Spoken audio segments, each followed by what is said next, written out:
And welcome back. You are right in time for Eye on Politics. My name is Victor Lowe. Let's get straight into it and let's talk about matters that happened politically over the weekend and what we should look forward to this particular week. With me in studio, I have got Wakili Warungu Mwangi, who is joining me once again. Wakili, good morning. Good morning, Mr. Victor. And welcome to the show. Thank you so much. As well as Daniel Orogo, who is also our frequent guest here. Daniel, welcome to the show once again. Good morning. It's a pleasure to be here every Monday. To start with, just a disclaimer. It's not for me to be seen as unbiased, all right? It was just for this particular show. We have gender balance, all right? We practice that. It's a men's affair today. Okay. We have Wakili here who can institute a legal proceeding against us, being legal bias. Wakili, spare us for this. Yeah, sure. All right. You have given a caveat, so I'll spare you for today. I like the way you're putting it. Gentlemen, over the weekend we had a lot happening, and politically so. But this week is an important week to start with.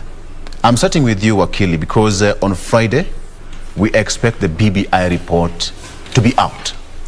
And it's a do or die for so many politicians as we speak. From the legal perspective, what should we expect? I know it's still a matter before court and probably cannot get into the merits and demerits of that particular case, but perhaps what should we expect? Good morning, Mr. Victor. Good morning to our viewers, and Happy New Week. And I'll kickstart today's discussion by first congratulating our dear brothers and sisters, the citizens of Zambia, and by extension, Mr. Hile Chilema for his win. And he has won against a man or a president who had what we call in politics the benefit of the power of incumbency. And just to encourage our viewers, in whichever area of practice you are, either in politics or business. This is a guy that he was trying his luck at the 6th time. So congratulations to him, congratulations to the people of Zambia for holding a very peaceful and democratic election. And his win can only be compared to that of Chiluba of 1981, 59 to 60% win. Win. So to kickstart the discussion, on Friday it will be a very big day for the proponent and the proposal of BBI. Certainly not a D-day, because I can bet you a bank balance account that this case will go to the Supreme Court. So it will be a big day for them.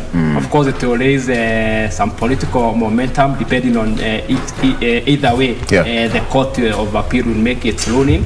And just to what we can do for now is to discuss the speculation of the case without going into the merit or the demerit. For what we call in a doctrine of law called sub judice.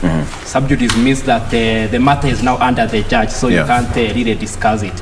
So depending on what the outcome will be, if the court will be able to agree with the appellant, and I normally tell people when you normally get your case to the appeal case, you don't start a new case. You are challenging the ruling of a lower court, that's the High Court. So depending on what the Court of Appeal will rule, if it's agree with the appellant, of course it will raise some political momentum for the proposal of the people who have been supporting the BBI. And it's the case that had its uniqueness on having a lot of respondents. We had almost 78 to 80 respondents. Reason being, even this time, the county assemblies were also responding to this case, being the people who passed the bill pursuant to Article 257. So either way, whichever way it goes, but one thing I can promise you, this is a case that will find itself in the Supreme Court, so we can just wait for the ruling on Friday, and then we'll be able to see the merits and the demerits that the court will find in the case, and whether it will be able to agree with the appellant or disagree with them. Absolutely. Daniel, expectations? It's been a long wait. Yeah, but I think before probably I weigh in on the expectations. One is to condemn in substance the rate at which young people are being extrajudicially killed in this country. I do not know what really pay our judgment sometimes, but I think it's important to, overscore the importance of sanctity of life. Yeah. It's very, very critical for us as a nation to have a conversation of the wave of bloodshed that is being spilled in this country. It doesn't mean well and spell well for us as a nation. Yeah. So the Kitengela 4 and the two gentlemen that were just buried in Meru. These are things that we really have to condemn in every platform that we find an opportunity to do that, and only urge the state or the machinery or the institutions that are involved to fast track justice and make sure that justice is delivered to them. Secondly, let me also join in the fray that we are seeing also a wave of democracy in the region, in Great Lake region. The elections outcome in Zambia, affirms the will of the people, and it's stamped with the authority of the rule of law and the respect of independence of institutions, Victor, that we can have an electoral management body that carries out an election free, fair, and credible, and therefore delivers the will of the people. And so therefore that in order, we congratulate, the president-elect, as he takes over the position. He has a task ahead of him to make sure that Zambia, that is, indebted, the Chinese are seizing their ports, and institutions and airports. I think His Excellency Hichilema has a critical role to play when it comes to reassuring that Zambia finds its place in the League of Nations. And therefore, going back to the topic of discussion, the political implications are there, that the rule, the proceedings at the Court of Appeal has got implications on political careers. One is in the effect that, it pokes the holes of a succession politics that we have. One, I keep on saying that it was a litmus test for the presidential side to deliver, BBI, because this was, the chipping bargaining point for the opposition leader, that he, reinvent himself through a referendum. But you see, legally, the reality is that our constitution do not allow us to have a referendum in less than a year to every elections, Victor. And therefore, I see the difficulties of having a referendum in, whether the court, but I also see the difficulties of the court ruling that points towards having a referendum. But I think the court in its wisdom would guide the proponents, to advocate for some of the implementations through the parliament, so that we do not throw the baby with the bathwater. I think this is one direction that I foresee that kind of events turning up, that even as we wait for Friday court ruling, I also see that it shall proceed to the Supreme Court. But the further it proceeds, the more difficult it becomes to have a referendum, because it's eating into the time of what the Constitution stipulates. Because we also have a timeline as a nation running towards to the general election, and it will just be interesting to see how it will turn out. And just to put that aside, the issue of election and having a cap on the amount of money and the expenditure that all the aspirants should use is something that is now raising a lot of tension.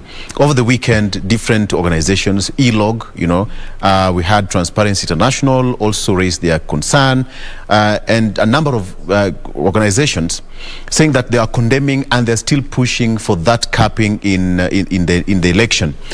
But last week, parliamentary committee said, you know what, you cannot have a caveat, and they sent that matter to IBC and said that IBC did not have that mandate to bring that kind of regulation at this particular point. Let me start with you, Wakili. What do you make of this? Was it timely for IBC to bring that motion to bring the capping for the campaign funding? I think I will start by saying it's quite a sad commentary to say that we have commercialized our politics, not in Kenya but also in Africa, and money has become the necessary evil in our Kenyan politics. To some extent, even for the young people or youth, it's become hard for them to get in what we call elective politics, because sustaining a campaign is not it's not a joke. You really need politics depend on two things, two aspects. One, strategies, the other one is the resources. And that's why you are finding a lot of entrepreneurs or business people get into politics. If you go back to your village or your town, you'll hear the person who owns a number of matatus in a certain circle is a person wanting to vie for an MC or an MP seat. So it's become even hard for career practice in people like teachers or nurses or doctors to go for those seats because of the money needed to sustain a campaign in terms of sustaining your campaign team, printing of posters, managing your campaign rallies. So it's become pretty hard. But I think Parliament, I don't know why it's becoming an injury or a blow to them, and they were given sufficient time. This is a law that was there in 2013. It's only that it was suspended in 2017. And they had until 2020 to make sure that they effect the same. So what the IBC has done, it has gone ahead and done a subsidiary regulation on the same. Although I've gone through the same subsidiary regulation, and the only challenge or the mistake they may have done is to pretty copy what the American have done with their capping or financial regulation. So I think that's the biggest challenge. But my dear, we are a country where we are used to copy paste or plagiarize regulation from other states. Probably we borrow this heavily because we are a Commonwealth. We use a Commonwealth legal system called the adversarial. But it's good sometimes we also try to come with a hybrid regulation or our own, depending on our political terrain, other than copying. Because one of the regulation states, if you are vying as victor, you form a financial committee and you give that money to a financial committee. And after the election, you lose or win, the remaining money is given to a charity. That's what happened in America. And many people will argue, it's my money, and if it remains, I need to either put it in business or reinvest it again. So I think what IBC has done is good. I also join Orogo and other civil society in supporting them.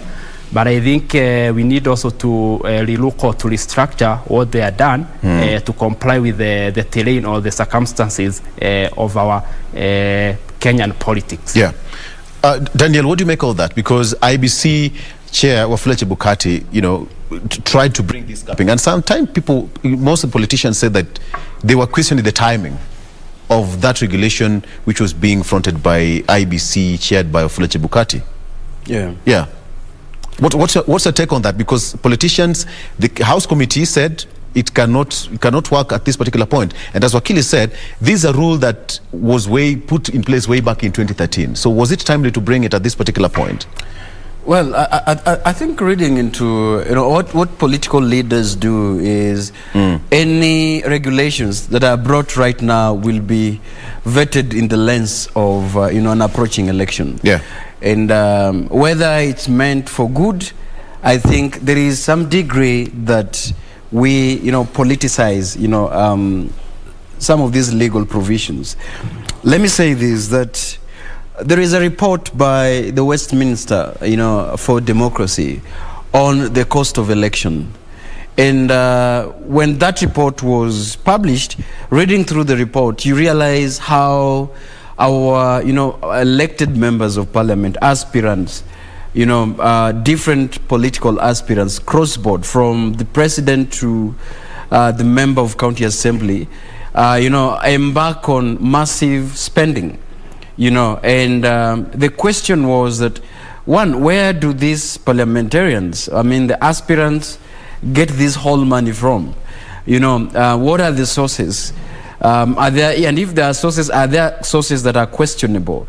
So I think, one, it is important to bring these regulations on board because, one, in good faith, I am convinced that such regulations will help us to, curb the massive spending and therefore lock out, potential aspirants, especially youth and women, who would want to fairly and squarely compete in the political terrain. But because of the financial war chest, they are edged out of, a clear political competition. And therefore, I agree that right now is important for us as a nation to have a conversation if we really want to vet the kind of leaders that we put into, in positions. Victor, I also see the merits of this kind of regulations. Like I've said, one of it is to introduce a terrain of free, fair, and transparent political campaigns. But also, there is another advantage of this kind of regulations, to the effect that, all political aspirants, after the election, you realize that all the people who are elected into the office, they will embark on money recovery strategies, at the expense of service delivery. And you realize that the reason as to why we don't get services to the people that we elect is simply because us as voters, we gave them a budget that they must finance from the sources that we are not aware about. And therefore, it follows that once they assume the position of leadership, they will not deliver services maybe for 1 or 2 years. One, because they are recovering the monies that they got. So even as these regulations come in, and one of the things that I advocate for, Victor, that even as we have it being at the select committee, at the parliament, these kind of issues right now should be devolved for public participation. And therefore, there is a word for meaningful public participation. Because when it's brought back to the citizens interrogate themselves and ask themselves very honest questions. Are we burdening the leaders that we elect into the offices? Are we pushing them to the level where they get many funds from the sources that we get? And what is the implications of that in terms of service delivery and accountability? Could it be that's the reason why Kenyan elections is the most expensive? Actually, it's the second most expensive. I think definitely, because that is another reason why there's floodgates of money opened when we are actually gearing towards an election. And one of the things that we also need to converse about is whether have elections a do or die, because when we have elections as a process where you either make it or you make it, then it becomes a process for competitiveness, where those people who do not want to lose, and therefore if they lose, what happens is that they embark on different strategies to make sure that money is recovered, to make sure that they give a difficult time for their opponents to deliver, and to effect to make sure that monies are recovered. And this is what I'm saying, that that has got implications to voters, because in the effect that monies needs to be recovered, then voters, one, service will not be delivered, and secondly, in the effect that the role of members who are elected in the office, for example, members of parliament, to provide oversight, MCAs to provide oversight, and the Senate, that will not happen, because powers and privileges to canvass, racketeering, make sure that the lifelong journey of finding advantages to the there is something that political positions bring to the person, the privileges of access to more money, to more institutions, to personalities, to their favors, rent seeking. So I think it is important for us to consider critically, not only to comment at the political leadership level, at a national level, but the citizens must also be provided a platform and a latitude to discuss on this on a public participation platform. I will still ask that question, why whether that regulation which was prompted by IBC was timely. Was it the right time to bring it at this particular point? Because as it is, it was a regulation which was put in place way back in 2013. Why wait until now, 1 year to the election? Wakili, before you respond to that, let's take a break, and when we come back, we still have got much more, including issues to do with the coalitions now forming, and Deputy President says that let them come. I'm waiting for them. Let's take a break. We'll be right back.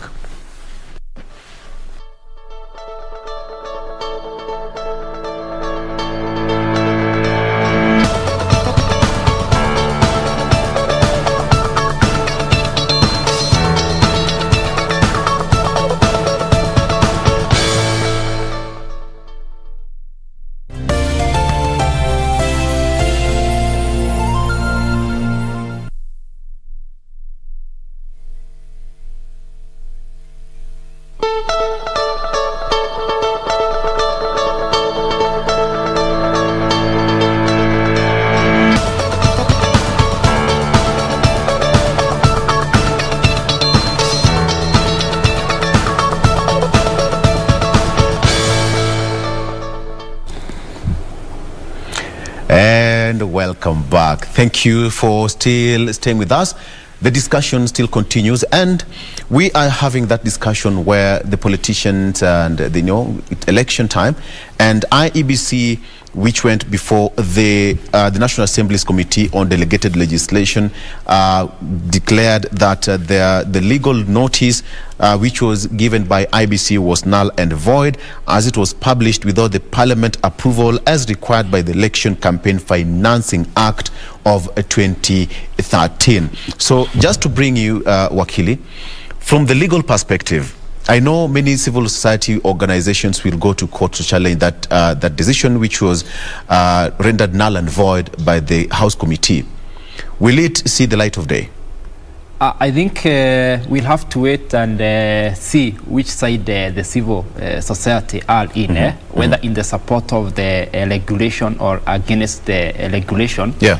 And it's very easy for the court to suspend the regulation if any Kenyan has what we call in law the local standard or the capacity. You can be able to show the court that you have the capacity or the interest upon which you are now fighting the case to oppose the regulation, either as a politician or a Kenyan of goodwill. I think the court can, what the court normally do is to give an injunction or to suspend upon now hearing of the case. But it's good to mention, Victor, that all these are because of the bad manners of our politics, or what we say the immorality practice of our politics.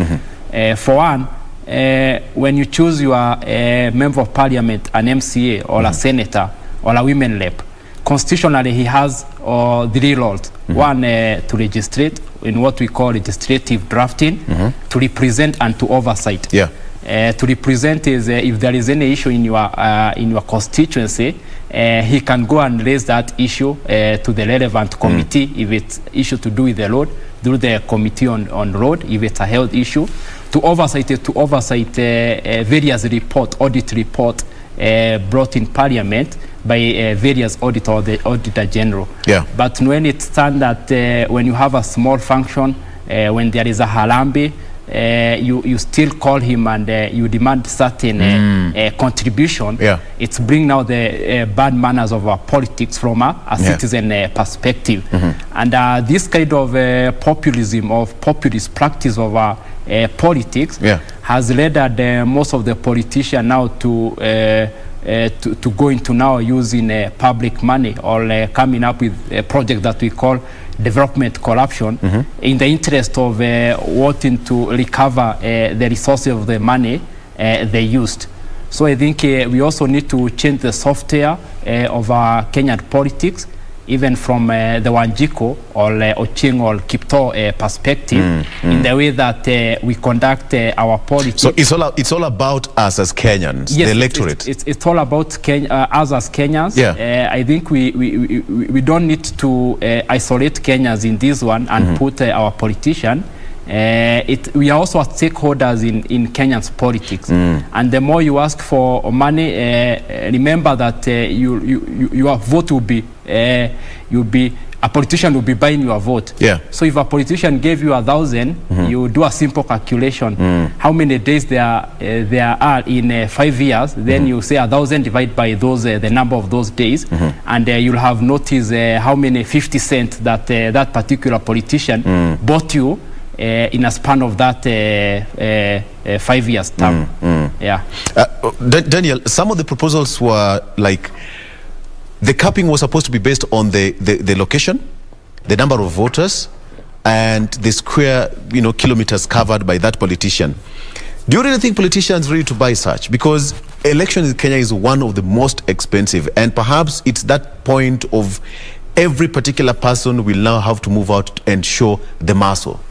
Yeah, because elections are always a theater of outplay. Yeah. And showing how someone is magnanimous in terms of both political standing, gravity, and the financial war chest. Yeah. So since our elections and our voting is based on perception, I'm equally persuaded that politicians would really want to keep that rolling, because a number of voters, like you said, their perception are much into what this, it's transactional, what that kind of leader would give to the elected people after that. Apart from that, there were other considerations that were made with that kind of regulations.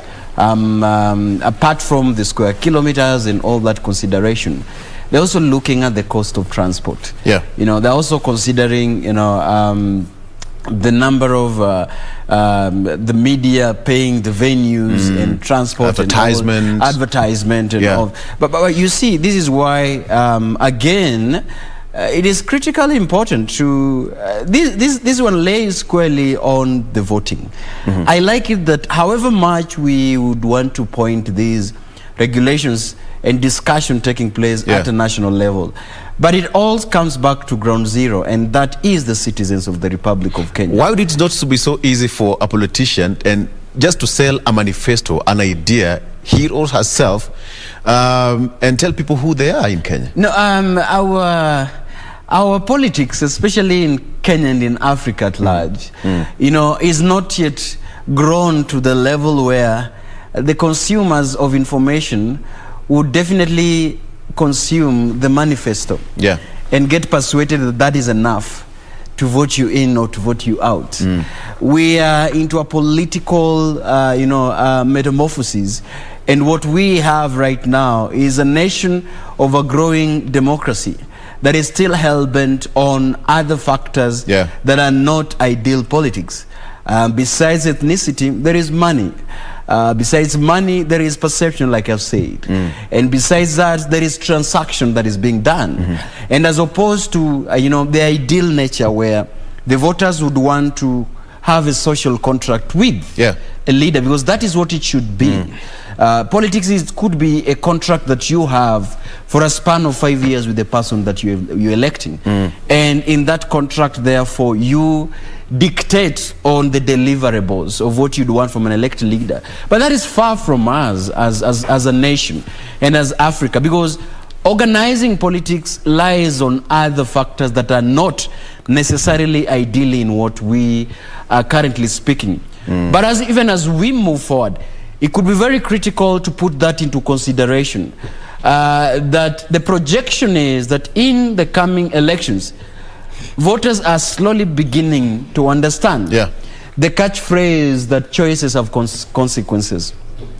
But and it's taking time. It's taking time, but I think it's for the benefit of this country, that even as we understand the painful ramifications of the choices that we are making, is purely based on the fact that we have been, like Wakili has talked about, that our politics has been, of a bad manners. And Moi used to say that siasa mbaya, it's maisha mbaya. And it seems the voters are not learning that. And lastly, Victor, I will reiterate in this platform again and again. the importance of studying the psychology of a Kenyan voter. Yeah. A Kenyan voter seems to be disinterested in change. Because if that would be true, then there could be change in this country. You cannot make mistakes for decades. Repeat the same mistakes as we were talking about before. You can't be electing bad leaders each and every elections, and you turn out to be a nation of lamentation each and every time. So I think it's important for us, and this is why I said, such a regulation should be, the conversation of such a regulation should be devolved, in a sense that this should be discussed in town halls. Yeah. What is the effect of campaign finance bill? Yeah. What is the participation of voters in terms of public participation in regards to this bill? Perhaps, Wakili, You know, what Danny, yes. Carry on. Oh, Wakili, what I'm asking is this one. Yeah. He's talked about Kenyans. There is that part of information people are lacking. Somebody should start studying about the psychology of a Kenyan voter. But let me put it this way. Is it that Kenyans are lacking civic education? Certainly, yes. And whatever he has said is true. I would concur with him. Yeah. That our Kenyan politics are politics of personality other than the politics of ideology. Yeah. And that has always been the biggest challenge. And even as you study the psychology of our citizen, it's also good you study the human nature of our politician. And I think politicians have noticed that or have learned that even if I don't perform or do anything to the Wanjiku or Kipto, after 5 years, money will be of essence, and it will put me again into power. And if you remember well, this was started or incepted by our late President Moi. Yeah. And he used 2 key strategies. One, ethnic effectiveness into holding to power, and the use of money. And if you can see, our deputy president has also mastered that card, usage of money in Kenyan politics. Yeah. So I think it's good that we have the cabin. For the president, you need to have 4.4 billion. Yes. In the last general election, it went out to 7 to 8 billion. And it's during that election year or period, you find that there is a lot of fake money circulating or money being printed. Absolutely. If you remember, and that one makes money to lose its value. You remember that years ago in 1992, there was that 500 currency associated with a person. Yeah. So I even wonder how we are so low in terms of the practice of our politics. To some extent, we can print a currency and the same currency is attached to a personality. So I think it's boiled down to the bad man of our politics, and also it also boils down to the way we have been practicing our politics since early 80s, 90s, and then we are still carrying on with the same practice. Yeah. Daniel, he's raised a salient point there. After every election year, you'll hear people say, hey, uchumi ni mbaya. Uchumi ni mbaya. So is it because there's a lot of money that has gone into circulation and money laundering takes place this particular period, allegedly take place this particular period of elections, and it plunges the country into kind of an economic turmoil after every election year? Absolutely. And I think partly the negative implications of, you know, as we are discussing the financing, Campaign Financing Act, I think it's important also to look at the merits and demerits of it. One of the demerits that I think I would advise IEBC to look into is, you know, how did the commission arrive at the figures? You know, it's important to discuss that, because, you know, 40 billion is not a joke. You know, Victor, we've reached at a level where 40 billion sounds, you know, it sounds normal, you know. 40.9 billion, that's almost 50 billion. It sounds normal. Yeah. But you see, if you go down to the villager, and you know, the mamambogas our politicians keep talking about, and the mkokoteni pushes, and explain the value of 40 billion in terms of how many cows are these, how many camels are these, you know, that moment you begin to explain the value of that money, then Kenyans will begin to know exactly what they are plunging themselves into. So even as we discuss this capping rate, which is important, but also is important for IEBC, you know, to tell the public, did there was a financial consultation on this, taking, you know, the effect of economic implications of that kind of regulations, because that then would tell us how prepared are we the post-election economic recovery, given the effect of COVID-19 that we are still feeling as a nation. And I think that is quite important. But again, the component about not only trying to regulate the behavior of politicians, it is also important that we look into the role of the independent offices, you know, that are in Chapter 15 of the Constitution. Clearly, we've had a country where Chapter 6 stipulates very well about leadership and integrity, very well, on what are the requirements, what are the threshold of any person that would want run for a leadership position. But when it reaches the implication, the implementation part of it, it's thrown out. We've seen a nation where we've seen leaders that are involved in bad nature of politics, like what Kelly was talking about, money laundering, you know, crime, abuse. But then when it reaches where the rubber meets the road in terms of implementation, that is thrown everything out. changes. Everything changes. And this is why we are coming back to discuss a bill or an act that ought to have been fast-tracked in 2013. Because when it reaches the point of implementation, the game changes. So I think even as we discuss on that one component, broadly, it's important for us to look at other provisions when it comes to consideration of those who are running for leadership positions. What are they, the threshold? People are talking about academic, you know, threshold. The credentials, NCIC is talking about when you're involved in hate speech, you are denied an opportunity to run. Are we able to stand by what we say when it comes to election, so that it serves for us to get leaders that we want into positions? Wakili, what will make this country change every election year? Because we're just literally months away, and I can tell you for a fact that money is going to start changing hands left, right, and center. One thing I will first say is that it's only in Kenya, and it's very unfortunate that some of these figures, like 49.9 billion, or remember the other time we were also told that 2 billion gets stolen on a daily basis. It's only in Kenya that some of this money sounds like Sunday school contribution. Very, you get shocked. Some of these figures are mentioned without any accountability or transparency to that. I think going back to your question, we need to change the way we think or we operate our politics.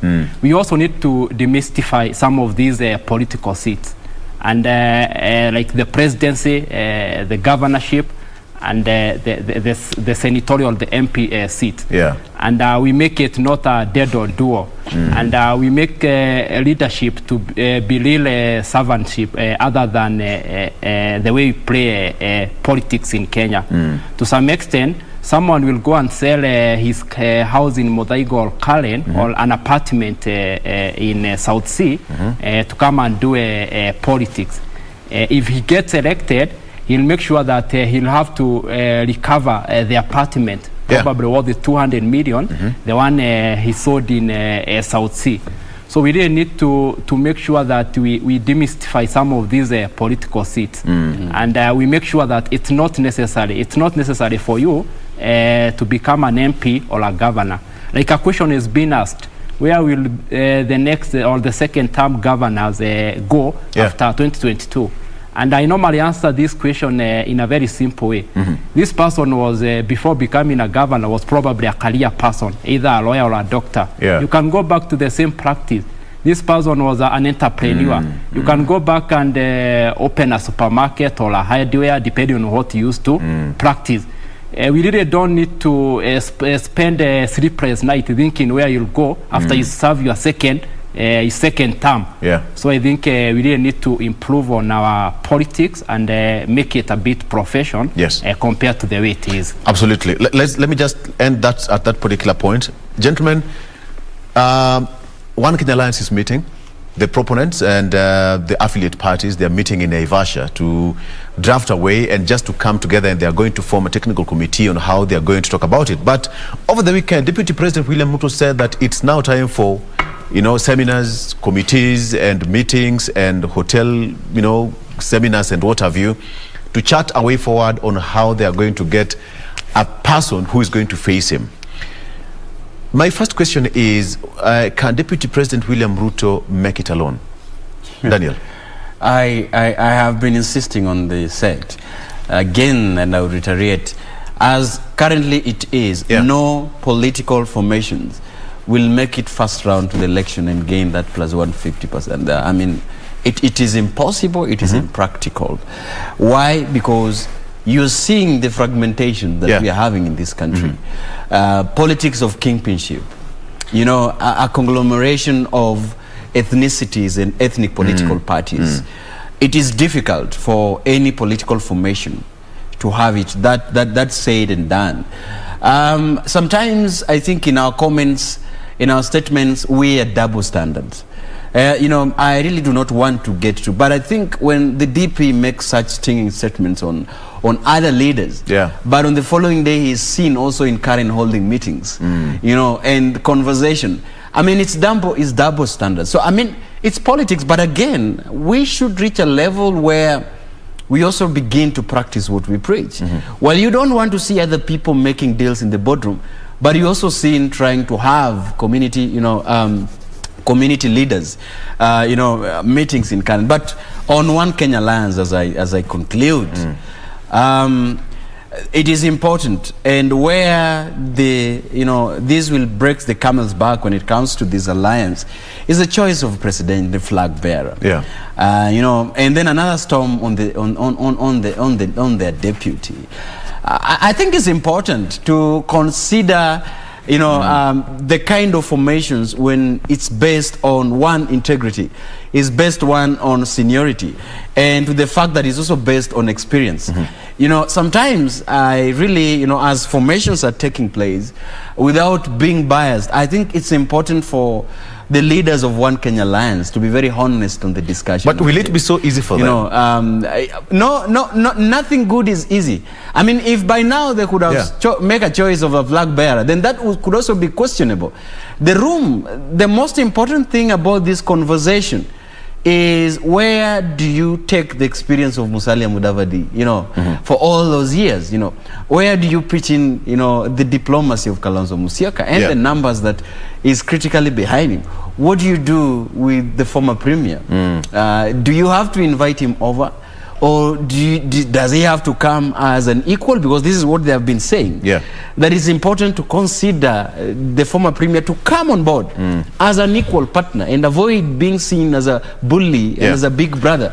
So I think it's important that those kind of questions for this One Kenya Alliance to address. I am very optimistic. And one, I'm very also saying that Honorable Musalia Mudavadi should go. I don't want to. It's important for him to run as a presidential candidate. It's important for other principals to consolidate their areas and tour the nations and look at their political might. It's too early for an alliance. For me, this is my view.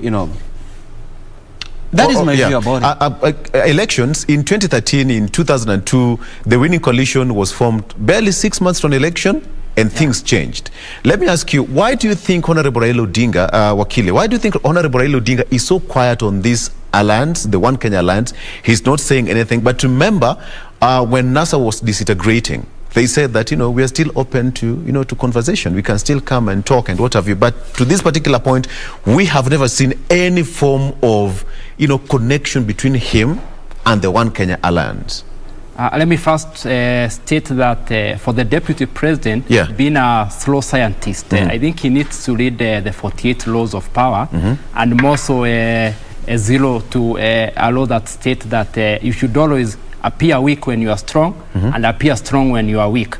The biggest challenge with him, he has always been appearing very strong. And appearing very strong, the implication of it is that you allow your opponent now to strategize well on how to finish you. If you compare the situation of Netanyahu appeared very strong. But naftally, with the political parties in Israel, they came together and they were able to defeat him. For Raila, he knows at the end of the day, all these former NASA partners, at the end of the day, and I think we mentioned it the other time, they all come to him. When now chicken will come home to roast for them, they'll notice that if they don't join hands with Raila, if they decide to go it alone, they'll automatically have to lose. And if you pick this case of somebody like Kalonzo, I think it's the longest time that he's staying out of government. And I think he'll have to see the best option for him. So Raila knows it's a matter of time, and they will start now having a negotiation and planning on other opportunities that they can take. Just like they say in parochial Kiswahili, hata matumbo pia ni nyama. So they will come to that point where they will notice that they can pick other position. But for now, what they are doing, they are just cementing One Kenya Alliance to increase their negotiation or their stake in terms of negotiation when that time will arise. He said that they're trying to cement One Kenya Alliance. So meaning they know what lies ahead of them. Sure. Well, you know, I'm not able to just project, you know, what would come, but all these presidential candidates under One Kenya Alliance are potentially, you know, presidential candidates, Victor. And through the accumulation of experience and political knowledge they have, you know, all through, I think any one of them qualifies to be a flag bearer for that. One of the things that I would advise the coalition not to do is to assume, you know, that it is difficult to work with other partners, but also do not fall back into a position where one of the principals come in and dictate the terms. I think that would be where the breaking point is. I would want a conversation between the principals in a sense that we have one common agenda, not one common enemy, but we have one common agenda, and that is to ascend into power in 2022. And with that on board, then everybody will bring in the value, honest discussion. And I like what Wakili has talked about, that it is important for them. And, you know, I have seen the conversation, the demeaning factor, you know, the pride for some of the political formations. But I think that would work against, you know, efforts to cement and form a crafting alliance. Whether Honorable Raila Odinga squares it alone or he comes on board, the important element to underscore is that there is a one common agenda, and that is to deliver votes in 2022. I think that is what, with all qualities, with all powers and with all privileges and abilities, let the coalition not underestimate the value of any principles involved. Gentlemen, thank you. Absolutely, time has run so fast. I always say that time runs so fast when you're having a good conversation, but I'm so sure we'll always have this conversation moving forward. That is Wakili Warungu Mwangi, and of course Daniel Orogo, who is also a political analyst with us here on KBC.